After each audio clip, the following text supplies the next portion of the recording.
ನಮಸ್ತೆ. ನಾನು ಡಾಕ್ಟರ್ ಸಂಧ್ಯಾ ಘೋಡೆ, motherhood hospital Indiranagar ಬ್ಯಾಂಗ್ಳೂರಲ್ಲಿ ಕೆಲಸ ಮಾಡೋದು. ನಂದು ಜರ್ನಿ ಸ್ಟಾರ್ಟ್ ಆಗಿದ್ದು 2007ಇಂದ ನಾನೇನು ಮೆಡಿಕಲ್ ಫೀಲ್ಡಲ್ಲಿ ಎಂಟ್ರಿ ಆದೆ. ಆಮೇಲೆ ಆಬ್ಸ್ಟೆಟಿಕ್ ಆ್ಯಂಡ್ ಗೈನಕಾಲಜಿ ನಂಗೆ ಮುಂಚೆಯಿಂದನೇ ತುಂಬ ಇಂಟ್ರೆಸ್ಟ್ ಇತ್ತು, ಫೀಮೇಲ್ ಫೀಲ್ಡಲ್ಲಿ ಕೆಲಸ ಮಾಡಬೇಕು ಅಂತಂದ್ಬಿಟ್ಟು. And then obstetric and gynaecology choose ಮಾಡಿದೆ. ಅದಾದಮೇಲೆ ಆಬ್ಸ್ಟೆಟಿಕ್ ಆ್ಯಂಡ್ ಗೈನಕಾಲಜಿ ಆದಮೇಲೆ ತುಂಬ ಡೆಲಿವರೀಸು ಗೈನಕಾಲಜಿಕಲ್ ಪ್ರೊಸೀಜರ್ಸ್ ಎಲ್ಲ ಮಾಡಿದ್ಮೇಲೆ then I thought where deliveries ಎಲ್ಲ ಆಗ್ತಾ ಇರುತ್ತೆ, ಬಟ್ ದೋಸ್ ಯಾರಿಗೆ ಪ್ರೆಗ್ನೆನ್ಸಿ ಆಗಲ್ಲ, ಯಾರು ಅಳ್ತಾ ಬರ್ತಾ ಇರ್ತಾರೆ ಒ ಪಿ ಡಿಗೆ, ಅಂಥವ್ರಿಗೆಲ್ಲ ನಾನು ಸ್ಪೆಷಲೈಸ್ಡ್ ಆಗಿರಲಿಲ್ಲ ಅವಾಗ. ಸೊ ಇಂಥ ಪೇಷಂಟ್ಸ್ಗೆಲ್ಲ ನೋಡಿಬಿಟ್ಟು something I have to do for them ಅಂತಂದ್ಬಿಟ್ಟು ದೆನ್ ಸೂಪರ್ ಸ್ಪೆಷಾಲಿಟಿ ಮಾಡಿದೆ. ಇನ್ಫರ್ಟಿಲಿಟಿ ಆ್ಯಂಡ್ ರಿಪ್ರೊಡಕ್ಟಿವ್ ಮೆಡಿಸಿನ್ ಅಂತ ಹೇಳ್ತೀವಿ ನಾವು. ಸೊ ಅದಾದಮೇಲೆ ದೆನ್ ರಿಪ್ರೊಡಕ್ಟಿವ್ ಇಮ್ಯುನಾಲಜಿ, ದೆನ್ ಅದರಲ್ಲಿ ಸ್ಪೆಷಲೈಸ್ ಮಾಡಿದೆ. ದೆನ್ ಒಂದ್ಸಲ ನಾನು ಇನ್ಫರ್ಟಿಲಿಟಿ ಸ್ಪೆಷಲಿಸ್ಟ್ ಅಂತ ಟ್ಯಾಗ್ ಬಂದಮೇಲೆ ಅದೇನು ಪೇಷಂಟ್ ಸ್ಯಾಟಿಸ್ಫ್ಯಾಕ್ಷನ್ ನಾವು ನೋಡ್ತೀವಿ. ತುಂಬ ಪೇಷಂಟ್ಸ್ ಬರ್ತಾರೆ, those who are less than 50 years, according to ನಮ್ದು ART ಲಾ ಪ್ರಕಾರ ಲೆಸ್ ದೆನ್ 50 ಇಯರ್ಸ್ಗೆ ನಾವು ಪ್ರೆಗ್ನೆನ್ಸಿ ಕೊಡಬೇಕು ಅಂತ ಆ ಥರ ರೂಲ್ ಇದೆ.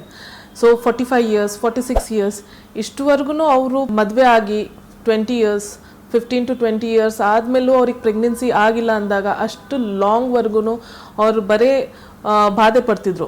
ಸೊ ಆಮೇಲೆ ನಾವು ಇಲ್ಲಿ ಟ್ರೀಟ್ಮೆಂಟ್ ಕೊಟ್ಟಾಗ ಪ್ರೆಗ್ನೆನ್ಸಿ ಆದಮೇಲೆ ಆ ಖುಷಿ ಅಂದಿದೆಯಲ್ಲ, ಅದ್ರದ್ಗೋಸ್ಕರ ನಾನು ಮತ್ತೆ ಹಿಂದೆ ತಿರುಗಿ ನೋಡಿಲ್ಲ. Infertility as A infertility specially ಥರನೇ ನಾನು ಟ್ರೀಟ್ ಮಾಡಬೇಕು ಪೇಷಂಟ್ಸ್ಗೆ ಅಂತ ಅಂದ್ಬಿಟ್ಟು ಅದು ಒಂದು ನನಗೆ ಮೋಟಿವ್ ಆಗಿತ್ತು. ಆ್ಯಂಡ್ ಆ ಮೋಟಿವ್ ಅಚೀವ್ ಆದಮೇಲೆ ದೆನ್ ಸೊ ಟ್ರೀಟ್ಮೆಂಟ್ ಬಗ್ಗೆ ಕೇಳಿದ್ರೆ ತುಂಬ ಜನ ಇವಾಗ ಕಾಲದಲ್ಲಿ ಎಲ್ಲರೂ ಅನ್ಕೋತಾರೆ ಸಿಸೇರಿಯನ್ ಜಾಸ್ತಿ ಮಾಡ್ತಾರೆ, ನಾರ್ಮಲ್ ಡೆಲಿವರೀಸ್ ಜಾಸ್ತಿ ಆಗಲ್ಲ ಅಂತ ಅಂದ್ಬಿಟ್ಟು.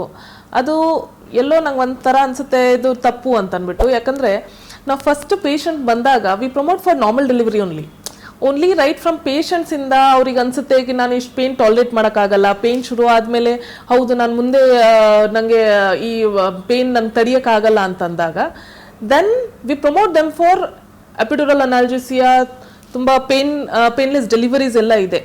ಸೊ ಅದೆಲ್ಲ ನಾವು ಪ್ರಮೋಟ್ ಮಾಡ್ತೀವಿ. ಆ್ಯಂಡ್ ದೆನ್ ಅದರಲ್ಲಿ ನಾರ್ಮಲ್ ಡೆಲಿವರೀಸ್ ಆಗೋದು ಸಾಧ್ಯತೆ ಜಾಸ್ತಿ ಇದೆ. ಆ್ಯಂಡ್ ರಿಗಾರ್ಡಿಂಗ್ ಇನ್ಫರ್ಟೈಲ್ ಪೇಷಂಟ್ಸ್ ತುಂಬ ಜನ ಅನ್ಕೋತಾರೆ ನಾನು ಇಷ್ಟು ವರ್ಷದಿಂದ ಪ್ರೆಗ್ನೆನ್ಸಿ ಆಗಿಲ್ಲ, ಬಂದ ತಕ್ಷಣ IVF ಮಾಡ್ತಾರೆ. ಇಲ್ಲ, ಆ ಥರ ಇಲ್ಲ. ಸೊ ನಿಮ್ಮ ಕಾರಣ ಏನಿದೆ ಅದು ಫಸ್ಟ್ ನಾವು ತಿಳ್ಕೊತೀವಿ. ಕಾರಣ ಚೆನ್ನಾಗಿದ್ದೆ ಅಥವಾ ಜಾಸ್ತಿ ಕಾಂಪ್ಲಿಕೇಶನ್ಸ್ ಇಲ್ಲ ಅಂದಾಗ ನಾವು ರೈಟ್ ಫ್ರಮ್ ನ್ಯಾಚುರಲ್ ಟ್ರೈಯಿಂದ IUI ಓವ್ಯುಲೇಷನ್ ಇಂಡಕ್ಷನ್ ಅಂತ ಹೇಳ್ತೀವಿ ನ್ಯಾಚುರಲ್ ಟ್ರೈಗೆ. And then IUI which is a basic procedure. ಅದಾದಮೇಲೆ IVF ಮಾಡಬೇಕೋ ಇಲ್ಲೋ ಅಂತ ನಾವು ಡಿಸಿಷನ್ ತೊಗೋತೀವಿ. ತುಂಬ ಕಾಂಪ್ಲಿಕೇಟೆಡ್ ಇದ್ದು long years of no pregnancy at all 15-20 years ಅಂದರೆ ಹೌದು ನಾವು IVF ಅಂತ ಸಜೆಸ್ಟ್ ಮಾಡ್ತೀವಿ.